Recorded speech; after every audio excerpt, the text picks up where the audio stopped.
My billionaire grandfather left me an old garage. Then I found what he hid inside. My grandfather's family believed money belonged to whoever demanded it loudest. My cousins had been preparing for his death for years. They knew which properties they wanted. They knew which companies they expected to inherit. They even knew which cars they planned to take. I knew none of that. I was the odd one out. While my cousins worked in grandpa's companies, I had built my own life. I repaired cars. I lived in a small apartment. I drove an old truck. I didn't ask grandpa for money. Maybe that's why he trusted me. My grandfather was worth hundreds of millions. He owned hotels, factories, warehouses, and commercial property. But despite all the money, he was surprisingly simple. He still drank coffee from the same chipped mug he'd had for decades. He still wore the same old watch. And every Sunday, he invited me to lunch. One Sunday, he asked me a strange question. If I left you something after I'm gone, would you keep it? I laughed. Grandpa, I don't care what you leave me. He looked at me. That's not what I asked. I shrugged. If it's important to you, I'll keep it. He nodded. Good. That was the last serious conversation we ever had. 3 months later, he died. The funeral was enormous. Business partners, politicians, employees, family members, people I'd never seen before came to pay their respect. My cousins acted devastated, but I could see the calculations behind their eyes. They wanted the will. The will was read a week later. Everyone gathered in Grandpa's lawyer's office. My oldest cousin Andrew sat at the front. His sister Victoria sat beside him. Their father, my Uncle Richard, was practically smiling. The lawyer opened the document. To Andrew, I leave the downtown hotel. Andrew smiled. To Victoria, I leave the lake property. She almost gasped. To Richard, I leave the manufacturing company. Everyone relaxed. Then the lawyer looked at me. To my grandson, Michael, I leave the old service garage on Harrison Road. Silence. Then Andrew laughed. The garage? Victoria covered her mouth. Richard shook his head. Grandpa gave you a garage? I didn't respond. The lawyer handed me a folder. The property belonged to me. I signed the documents. After the meeting, Andrew approached me. I'll buy it from you. No, you haven't even heard my offer. I don't need to. He smiled. Fine. You'll change your mind. I drove to the garage the next morning. It looked exactly as I remembered. Old, dusty. Half the roof needed repairs. There were weeds growing through the pavement. The sign was almost impossible to read. I walked inside. The smell immediately reminded me of childhood. Grandpa had taught me how to change oil there. He had taught me how engines work. He had once told me that machines were honest. They break for a reason. People break for much more complicated ones. I spent the afternoon cleaning. Behind an old workbench, I found a loose floorboard. Underneath was a metal box. It was locked. I searched the garage. Eventually, I found a key hidden inside an old toolbox. The key opened the box. Inside were documents. Lots of them. Bank statements, property records, company contract, and a letter. It had my name on it. I opened it. Michael, if you're reading this, I'm gone. I need you to understand why I left you the garage. It's not because the garage is valuable. It's because I trust you. I kept reading. My grandfather explained that he discovered financial fraud inside the family business. Someone had been moving money, millions of dollars. He had spent years investigating. Then I saw the name. Andrew, Victoria, Richard, my entire family. I couldn't breathe. They had been stealing from him. The amounts were enormous. Fake invoices, shell companies, property transfers, loans that never existed. Then I found something even more disturbing. My grandfather had known for years. He hadn't confronted them because he wanted evidence. The garage wasn't just a garage. It was where he'd stored the evidence. I kept searching. There were dozens of hard drives, copies of emails, recordings, photographs, bank records. Then I found a second letter. This one was addressed to the lawyer. It explained everything. Grandpa suspected Richard was the person coordinating the theft. Andrew and Victoria were helping, but there was a bigger problem. The family company had been using hidden debt. The assets my cousins had inherited were not what they thought. The hotel had massive undisclosed loans. The lake property had legal claim. The manufacturing company had been used as collateral. The inheritance ceremony had been a trap. Grandpa had given them assets, but he'd also left behind evidence showing what they had done. I called the lawyer. He came to the garage immediately. When he saw the documents, he closed the door. Did you read all of this? Yes, he sighed. Your grandfather wanted you to have control of the evidence. Why me? Because you're the only family member he trusted. I asked him whether the will was legal. Yes, everything is legal. Then why didn't Grandpa simply disinherit them? He wanted them to reveal themselves, and they did. The next morning, Andrew called. You need to sell the garage. No, you don't understand. I understand perfectly. He became angry. Grandpa wanted the family to stay together. I almost laughed. Did he tell you that? Andrew hung up. Then Victoria called. She offered me $5 million. No. 10. Still no. 20. I asked her one question. Why is the garage worth $20 million to you? Silent. Then she hung up. That confirmed everything. I contacted a financial investigator. Within weeks, the evidence was being reviewed. The investigator found even more. My uncle had created fake companies. Andrew had been receiving payment. Victoria had bought property through another name. The family had stolen millions. But the biggest discovery was still coming. The land under the garage wasn't ordinary. A development company had been negotiating to buy the entire surrounding area. A new transportation project was planned nearby. The garage property was the final piece. It was worth a fortune. That's why my cousins wanted it. They didn't want to protect the family. They wanted the land. I finally understood Grandpa's first question. If I leave you something, will you keep it? He knew exactly exactly what would happen. The family would laugh. They would underestimate. They would assume I had received the least valuable thing. That gave me time. The development company eventually contacted me. They offered me $15 million.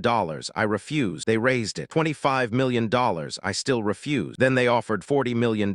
I finally accepted, but I kept the garage building itself. I moved my office there. Meanwhile, the financial investigation continued. My uncle was questioned. He denied everything. Andrew blamed his father. Victoria claimed she had never known where the money came from. The evidence proved otherwise. Bank transfers, emails, signed documents, recorded conversations, everything. My uncle was eventually charged. Andrew lost his position. Victoria's properties were investigated. The family business nearly collapsed. People asked me why I didn't simply take control of everything. I didn't want it. I had watched money destroy my family. I didn't want to become another person obsessed with it. So I sold my interest in the remaining companies. I kept the money Grandpa had intended for me, and I kept the garage. Months later, I found one final envelope hidden inside the old toolbox. It contained a photograph. Grandpa and me, I was about 12. We were standing beside the same garage. On the back, he had written, "He doesn't know it yet, but this is the only place in the family where nobody can buy him." I sat there for a long time. Then I understood. The garage had never been the inheritance. The inheritance was trust. Grandpa had chosen me because I didn't want his money. He knew everyone else did. Years later, I still keep the garage. I renovated it, but I kept the original workbench. Sometimes I sit there and think about my grandfather. He had spent his entire life building an empire, but in the end, he didn't leave me an empire. He left me a lesson. Money can tell you what something costs. It can't tell you what something is worth. My cousins thought they'd won when they heard what they'd inherited. They laughed at me. They called my inheritance worthless. They didn't know my grandfather had spent years preparing for the day they'd try to take everything. And they certainly didn't know the old garage contained the evidence that would expose them. The strangest part is that if they hadn't laughed, they might have noticed. If they'd asked why Grandpa left me the garage, they might have investigated. But they were too busy counting their own money. And that was their biggest mistake. Because while they were celebrating the inheritance they thought they'd won, I was standing inside the one thing my grandfather had deliberately hidden from them: the truth.